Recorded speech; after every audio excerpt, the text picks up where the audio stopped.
Hello everyone, I'm your host Richard Lai, and for this panel, we'll be talking about unlocking business growth in VR and digital experiences.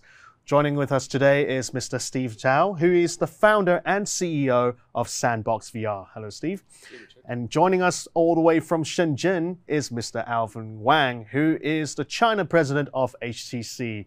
Hi there, Alvin. Hello. Hey, Steve. Good to see you guys. Good to see you. It's been a long time. It's pretty cool to see you in this virtual environment. We've got a pretty cool virtual stage here with all these funky buttons behind us. So I hope you like it as well. Now, this panel, the overall theme is the path forward. So it's basically about how your businesses are kind of recovering from the pandemic, or maybe even somehow being accelerated by the pandemic as well. So I'd like to hear from both of you on how, what kind of impacts the COVID-19 has brought to your business, both positive and negative. Maybe we can start with you, Steve. Yeah, Richard. So we do offline-only retail location to do free roaming VR. So at the onset of the pandemic, we actually had to shut down all our locations all over the world. So you can imagine a business where 100% of your revenue goes to zero. Yikes. So it was survival. During that time, we were also gearing up for Series B. Oh, wow. So the company was running short on cash and we lost 100% of our revenue. So what we had to do was basically, we had to let go 80% of our team within a very short period of time. So it was just trying to figure out how do we survive as a company with very little capital. Well, I'd like to get back to you later on about your stores in a moment. But what about you, Alvin? I'd like to hear your side of the story as well. Yeah, I mean, I think the early phase, the first few months of the pandemic, we had similar types of impact, maybe not to that level of zero, because we do sell some to the home, so we're not as dependent on people going out. But for a lot of our B2B businesses, people stopped buying capital equipment. So that was actually a very large impact. And also a lot of our offline sales partners were shut down. So at least for the China business, it was a very big impact on the business side of our purchase. The good thing is that it actually recovered in China much faster than a lot of parts of the world. So within probably about 1 or 2 quarters, we were pretty much getting back to normal rates. And then actually over the last couple quarters, we're actually hitting some record numbers. So in a way, like you're saying, the pandemic probably accelerated the understanding of the technology and the willingness to adopt a more virtual life and remote collaboration, remote meetings. Those type of activities that people were doing on a 2D screen made it more natural for people to accept doing it on a 3D level. So in a lot of ways, it was an educational, I guess, benefit to a lot of our audiences that weren't exposed to that technology before. Now, Steve, I want to circle back to you on your store closures you mentioned earlier, because you've actually managed to open some new locations over the last few months. Congratulations. You opened in Shanghai, Austin, and Las Vegas. So how did you decide that now is the right timing? I guess the vaccinations have to do with this, and maybe the pandemics kind of starts moving out in certain areas. Yeah, thanks, Richard. So a lot of our locations are in the US, and in the US, it started to really open up in January, kind of coinciding with the vaccination. So we've seen that the government relaxed a lot of restriction in terms of opening up for retail locations. But we also seen that landlords are willing to work with us. Okay. And you kind of imagine it like an impaired real estate market, like we all try to work together to get a deal done. And because of that, we've been able to scale these locations. Not only that, there is a pent-up demand for a consumer to go out with their friends and family, and Sandbox is a great destination for that. Cool. And yeah, I know that in the case of Las Vegas, you guys actually took over the old store, which was run by The Void. And I guess the landlords were keen to keep another VR experience in that strip, kind of. I think running an offline-only location-based business has been tremendously difficult, and The Void wasn't able to survive the pandemic.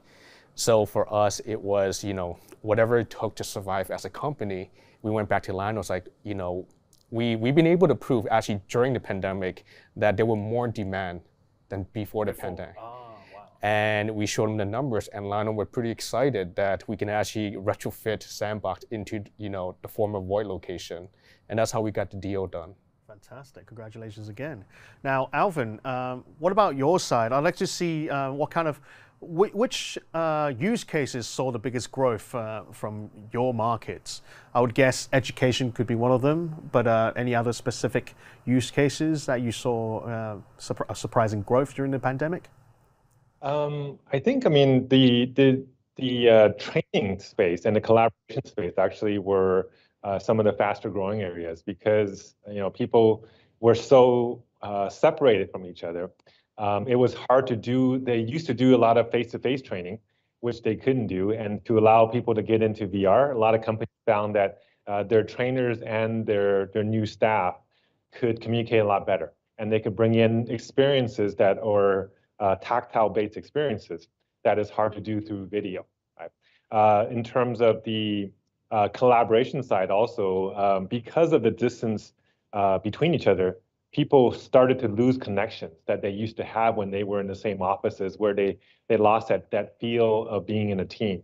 And especially for new employees that had never seen each other, they really had no connection. And it's hard to build rapport when you're on just a Zoom call for that 1 hour, and then everybody's racing to hit the red button when you're done with that hour. So there was really no communication with people outside of that very specific work function. So having these kind of virtual experiences where people can actually have one-to-one conversations during a group session and be able to feel the positional, I guess, positions of each other as they talk, and be able to feel that presence that you would only get while you're inside one of these VR devices. I think those are kind of things that really surprise a lot of our customers, particularly the B2B customers, in terms of the value. So the good thing is a lot of those tests were being done during the pandemic, and now that things are starting to go back, they've actually found that it was so useful, they want to keep doing it and expanding it. And we have actually a customer, I can't talk about it, they've got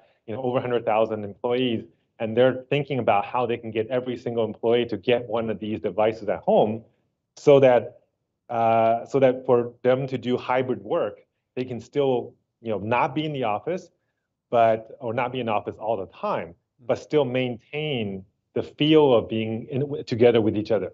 So I think that's actually one of the surprising benefits that's come out of the pandemic. And that'll be a big win for you guys in terms of number of units sold, huh? If it works out. Sure, of course. But I think that's going to be a trend going forward for all businesses. It's not just a few specific ones. So I think they're going to essentially be a trendsetter, and a company of their size will definitely make waves once that kind of information gets out. Now, since you mentioned that people now want to use VR to get together, are you able to name a few examples, like which particular apps that both your customers and the general consumers have been using? And likewise with Steve, have there been any particular experiences at your shops that people have kept going back for, especially since you're reopening? Alvin, do you want to start off? Yeah, I mean, for us last year, because of the pandemic, we actually put together something called the XR Suite. I don't know if you remember that, but essentially a collection of 5 applications that was specifically intended to help people get together and be able to have that virtual presence, whether for meetings, whether for big events, whether for social environments or educational environments. And we even had an art-related kind of art and culture app, right? So having that type of a suite together really got a lot of traction. In fact, our events app was probably one of the most popular ones because people couldn't get together in large groups anymore. So being able to do concerts, being able to do conferences, and even just team building for some of these businesses, they found it to be very useful. So the traffic on that has actually gone up quite a bit. And our casual meeting app called Vibe Sync has also really taken off because that app allows you to use a phone, a PC, or VR to meet with each other. So it's essentially as easy to get in as you would with a Microsoft Teams or a Zoom type call. So I think those are two of the real kind of winners. I guess one last one is the social app, VR Chat or Vive Social, for people to because they had a lot of time, so a lot of them actually started to build worlds inside these virtual environments, and then they invited people to come visit their virtual world. So this is kind of the whole beginning of what people are forecasting for what's called the Metaverse these days, where everybody has their own kind of personal virtual space. And I think that app is going to become more and more popular because we're just seeing huge growth in terms of retention and new users. Cool. All right, you mentioned Metaverse, but let's hold that thought for now. I want to come back to Steve first. And what are the top most popular experiences at your stores lately? Because I must confess, I haven't been to your stores for some time. I know there's one in Hong Kong. For those who are in Hong Kong, you check it out. And yeah, what's new? What are people playing these days at your stores? Surprisingly, is our original experience, the first one we made, that is the most popular, which is the zombie one. It's called Deadwood Mansion. All right. And you think about when people come to Sandbox, it's about escapism, right, with their friends, and nothing gets you like really like shaking up, having a great time than being like swarmed with zombies. But it's not purely a game because in order to do well, yes, you have to collaborate with your teammate. You have to communicate. You have to assign a leader as well. You have to assign a leader. So people love that. And when we launched in Shanghai, we were inside a mall and it was on the first floor, but people screamed so loud that you can actually hear from the ground floor. Like the Starbucks next to us, you can hear screaming every 15 minutes. And that's people playing Deadwood Mansion. Did you get any complaints? We did. I mean, everyone kind of like peeked in. It's like, well, this is the byproduct of, escapism. When it becomes so real that this is how they normally would react if zombies were actually there. You guys I remember playing that app. That's actually a pretty fun app, and it's a pretty good workout too. That's right. You were there too. You played the zombie one. Is that right, Alvin? Yeah, I played the Deadwood Mansion, and I remember you even sent me a little highlight reel afterwards. So you guys do a great job with the follow through and kind of social advertising side. Now, Alvin, since you brought up the M word, which is Metaverse, it's definitely a buzzword that I'm hearing more and more these days. But for the general public, how would you explain what a metaverse is and why does it benefit or potentially benefit your businesses like VR, and how can people like Steve and his company benefit from the metaverse potentially? Yeah, I think it is definitely a word that's gotten a lot of buzz lately, and maybe a little too much. And in a way, because everybody's using the word, it's being misused in a lot of cases, and it creates a lot of confusion. So I'm glad you're asking this question. At the end of the day, I think that the simple way to think about this is, when we went from the radio to a TV, we went from a one-dimensional media to a two-dimensional media, right? And we went from the TV to the internet, we went from a two-dimensional to a two-dimensional, but we added interactivity. Now, when we go from the internet of today to the metaverse, we're essentially going from two-dimensional to three-dimensional. And then the interactivity goes from using a keyboard or mouse or a touchscreen to a full body, full hand, eye tracking, voice tracking. You have a much more natural interface. And now instead of looking at a 2D screen in front of you, you're now looking through a pair of glasses or a goggle that gives you that immersion, right? So essentially what the metaverse is the internet that we've been building over the last 50 years, but now in a three-dimensional version. So instead of looking at a website, you're looking at virtual worlds or virtual spaces. And instead of using traditional interfaces, you're now getting into an immersive interface, right? Of course, you can still go back and use a 2D screen to enter the metaverse, but you're going to get a much more limited experience where you're not really immersive and you may not have that full body experience. But kind of what Steve's environment is doing with his games is what essentially every future website will be, right? Essentially is a future experience versus going to a URL and seeing a flat screen. And one of the key things is a lot of people are saying there's going to be a lot of different metaverses. And at the end of the day, no, there's not. There's going to be one metaverse made of many, many virtual worlds. Right? So I think that's really important to understand, because you're going to see people saying, oh, we're making a metaverse. Oh, we're making a metaverse. No, there's only one metaverse, just like there's only one internet today. There's going to be one metaverse, right? And nobody owns it, and everybody can use it. Right? I think that's really the key. So if you think about all the things that describe the internet today will be the same kind of factors that describe the metaverse in the future.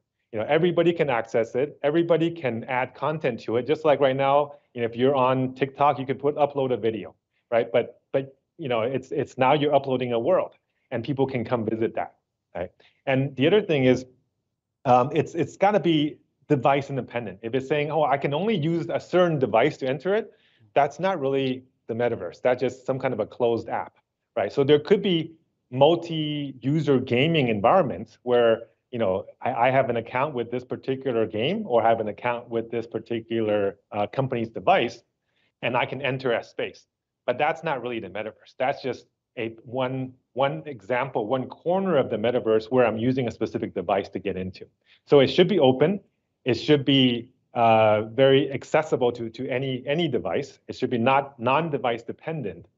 And it should also allow people to add content. So they have agency in that environment, just like we do today. I could put a comment onto an internet website or on somebody's blog. I should be able to leave a mark in this virtual world that I've been there, right? So just think about everything that we've done over the last 20, 30 years with the internet. We're going to take it to a different, to add an additional dimension to it for the metaverse. I don't know if that makes sense, or is it too complicated?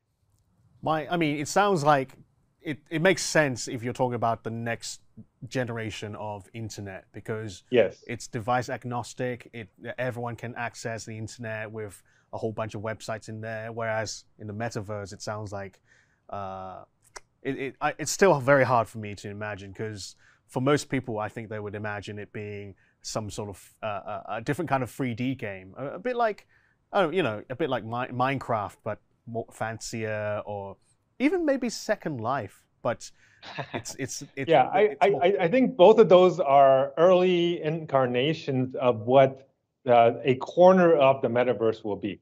But the fact that they are not interconnected to each other, right? They're not really part of that same universe. They're not open. You have to have a separate account to go into, whether you're talking about Minecraft or Roblox or Second Life or Fortnite. None of these apps, none of these games are actually metaverse, right? They are an app that right now is running on the internet, but a true metaverse will happen when we can go into these different places with a single account, with a single avatar that we go across all of these apps, right? It's going to take time to develop, and it's not available. It's not there yet, right? A lot of people are saying, oh, the metaverse is here. No, it's not. It's actually, we're still years away from what the true metaverse is. And the metaverse is a term that came from Neil Stephenson's 1992 book, Snow Crash. Right? And I've read that book a couple times, so I actually have at least have a feel for what he was intending for that type of a universe. And if you think about it, none of those scenarios that he described was I needed a special account. I just have my account. I am, a hero, a protagonist, and I can go into any of these worlds. Right? And that's how it should be. Right? Now I can have a different outfit. If I go to the virtual bar versus I go to the virtual, sports center, I might have different outfits or different avatar looking, representing me, but it's still me, and I get to choose. Right? Where in this case right now, the accounts are completely different. Some of them have avatars, some of them don't. Some have a fixed avatar. It's what's being done today is a very primitive version of a corner of what will be the metaverse at some point. Okay. Steve, do you have any thoughts on the metaverse? Do you think it's something that Sandbox can take advantage of for your business? Yeah, I agree with a lot with what Alvin said. When I think about like these virtual worlds and being interoperability, which is to be able to hop into different worlds, but having your same avatar is very valuable. And I think that's kind of where kind of crypto lies. Is having crypto lies is because of having like decentralized ownership, absolute verifiable ownership. You're talking about NFTs here? Like NFTs. So for us, it's you know, the metaverse is exciting when you have different interfaces to the metaverse, right? You can still access with your phone, like what Alvin said, but with a VR device, it's very immersive, very exciting. Where Sandbox kind of fits in is like, what if one day you can walk into one of our location and you just walk into a persistent world? Okay. And you know, for us, we're space agnostic, we're device agnostic. You know, we can utilize different devices where you can actually feel like the 4D effect of these ownership that you have. So if people putting so much emphasis in their ownership, it's great. Like you see an NFT, like people putting on their profile pics on Twitter, but imagine what it would be like if you can actually wear your NFT and be able to feel it. And for everyone else physically to feel that presence of what you own. And that's what we want to look into. Are you guys already working on NFTs? We are not. We are building the building blocks to getting there, which is basically currently our experiences are, you know, with backpacks is wired. So the first step is to get it to wireless first. Okay. And our experiences are offline. So eventually it's get from offline to online. Okay. So once you move into that process, then you can start connecting to these, you know, virtual worlds and start building for that. Looking forward to that.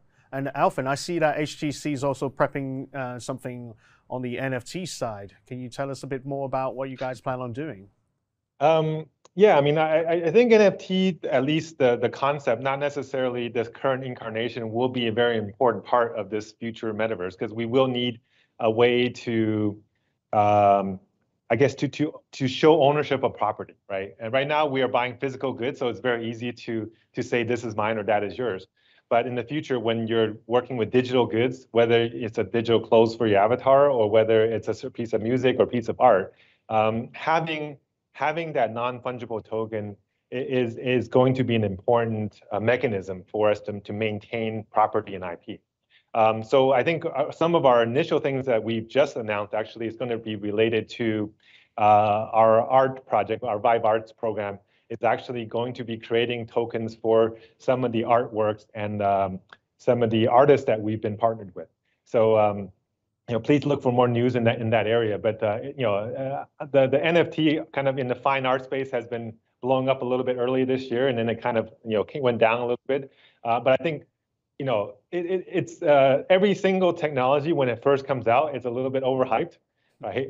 But then over time, the value of what those things will do will show its case, particularly as we start to move more and more into a virtual world and spend more and more of our time in these virtual environments, because then how we look and feel and what we have in the virtual world may actually mean more than what we have in the real world. And if we're spending, you know, 90% of our time, of our wake time at home or in a headset, you know, do we really care what brand we're actually physically working? Where I'm probably going to be wearing what I did last year during the pandemic, which is wearing sweatshirts and T-shirts all day, right? That was I had like a collection of clothes that was about just, you know, 3 or 4 things I just wore every day because it was the most comfortable thing for me. And I think for a lot of people, their virtual representation will become more important than their physical representation as we transition more to a virtual life. But do you think NFTs will go mainstream to the point where it becomes one of the main business foundations for some companies? I mean, I think the term NFT right now is being associated with these, you know, $69 million piece of JPEG or, you know, $16 million cyberpunk, right? I don't think that's what NFT will be. NFT will in the future just be essentially an invisible token that says, hey, I own this shirt. You know, I own those shoes, or I have access to enter this club, or to go get a you know, a pass at the Sandbox, you know, physical or virtual environment, right? It can be your key, it can be your proof of ownership, it can be something that gives you that look and feel when you represent and go somewhere. So so there will be some kind of mechanism that helps us go across all of these virtual environments and still maintain that consistent sense of ownership, right? Because right now, if I buy something on Roblox, I don't have anything. That one thing I just spent money on, it does not appear on my Fortnite account. It does not appear on my Minecraft account. It does not appear on my Second Life account or my virtual VR chat account, right? So having that common accepted and agreed upon proof of ownership is valuable, right? And I don't think the word, it may not even be called NFT, or people won't be, because NFT is not a very easily remembered word. There will probably be a more common word that people will come up with for representing that. Okay, cool. Now, I want to see if you guys are currently looking into other kinds of technologies, or have there been any recent technological breakthroughs in, well, I guess for you guys, it's mainly the VR space. Steve, you mentioned that you're looking into maybe upgrading your system, the gear and whatnot. So, what's your criteria? Like, obviously, you're getting rid of the backpack, so it's going to be a standalone VR headset. But you also want to let people walk around freely within a room. So I guess what kind of tracking system are you looking for? And maybe are you adding other sensory components to your gear? Yeah, so for us is basically the reduction of gears. So you have the backpack, which kind of acts as the PC. But now with the wireless headset, we want to move into it so you don't have to wear a backpack anymore. But wireless also enables tracking not to be inside our room, but outside of it. So like currently, our store is all physical, right? All the experiences happen inside a room. Eventually, we want to make it so that, when you just walk in the store, it's all virtual. So that's where we want to head towards. And wireless is one of the core steps to getting there. Right. But as you were saying, another big piece is, to believe in the world, and to do that, you need a 4D effect. Mm-hmm. So right now, you have these haptic vests that can mimic a lot of like texture and tactile. Yeah, gunshots. Gunshot, zombie scratching you. So we definitely want to enhance those. So when people walk into the world, it's like they really believe the character they are and how that world impacts them. So that's like another bucket that we want to continue to innovate on. Excellent, excellent. Alvin, I know you guys recently released a couple of new systems. You've got the Vive Pro 2 and the Vive Focus 3. One's tethered to a PC, and the other is either standalone or you can tether it to a PC as well. How are these doing? And have you seen other recent technological breakthroughs? And what can we expect next? Yeah, I mean, as you know, earlier this year we just launched the two enterprise or business more focused products that are for the premium segment. We just announced a week or 2 weeks ago, which I think you've seen has been quite popular in the news, is our more consumer oriented glasses type product. So I think that's really the future is rather than having the headsets that are more like HMDs, kind of a box on your head. A lot of people complain about the weight or the size or lack of stylishness. We're now moving to, smart immersive glasses that you put on as real glasses. And that's going to be the future, because that's what people expected, all of these years. And it's finally here. And, I think we're getting really great reception for this product. So it's going to be, going on the shelf in a week or two. And we're really looking forward to hearing the customer feedback.